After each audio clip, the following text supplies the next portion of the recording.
Nå, anyways, jeg skulle også sige noget om samfundsfag. Yes.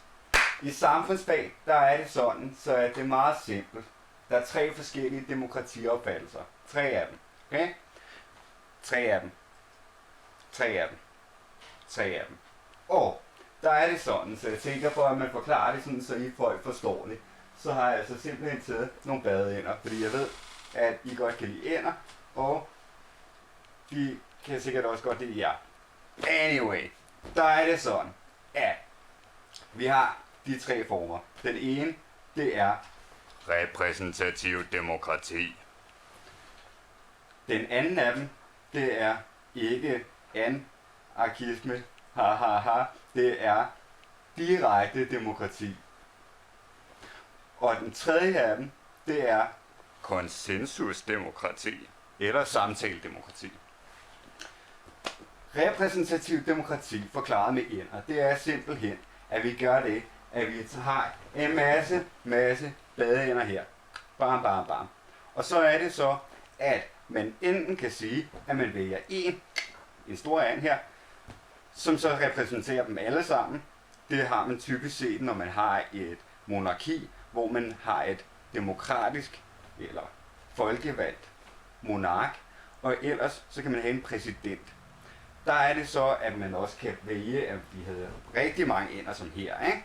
Og alle de ender her, samlet set, de vælger så en ko, en and og en tredje and til at tage beslutninger. Så skal de så stemme og har fået de andre stemmeret. Det er repræsentativt demokrati. Det er simpelthen, at man vælger nogen til at stemme for en.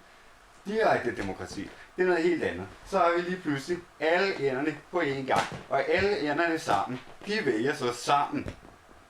Alle sammen. Alle ting. Det ser vi med folkeafstemninger. Og det er typisk set, når der er folketingsvalg, eller der skal være en grundlovsændring, eller noget andet, som hele befolkningen skal stemme om.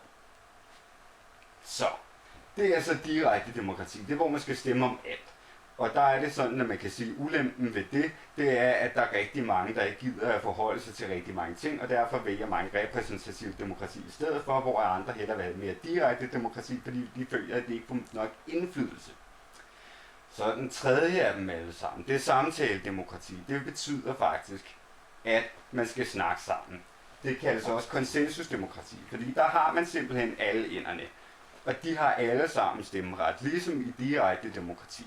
Men der kan man også have, at det er nogle folkevalgte repræsentativ, der så skal snakke om tingene. Fordi med konsensusdemokrati eller samtaledemokrati, der er det, at man normalt set siger, at for at det er fuldstændig konsensus, så skal de alle sammen være enige. Så alle ender her, de skal alle sammen blive enige. Men der er det sådan, at det tit man ikke er enige, der skal man jo så selvfølgelig finde et kompromis. Og der er det sådan, at de organisationer, der typisk set kører med konsensusdemokrati eller samtaledemokrati, de kører altså med, at hvis de ikke kan få alle ender til at blive enige, så er det altså ikke, at man lige overtrumfler en anden, der er uenig. Der er det, at man så finder ud af, skal vi så have 90% demokrati? Det vil sige, at man skal have 90% konsensus, at 90% er enige, og 10% godt må være uenige, og så tager man beslutningen. Og en anden mulighed, det er så en anden mulighed, er, at man simpelthen siger, at man har 70 eller 60% konsensus, og hvis man så ikke kan få nogen konsensus, så dropper man beslutningen. Men der er det så de organisationer, der kører med 100% konsensus, dem findes der rigtig få af, by the way, men de organisationer, der kører sådan, der er det typisk set, at de har en klausul, hvor der står, at hvis man ikke kan blive enige, så man er nødt til at tage en afstemning, hvor flertallet så bestemmer. Men det er typisk set sådan, at de siger, at så prøver man 90%, så 80%, og så ned til 60%. Fordi ellers så kunne det lige så godt have et almindeligt direkte demokrati. Og meningen med konsensusdemokrati, det er, at alle skal kunne blive hørt.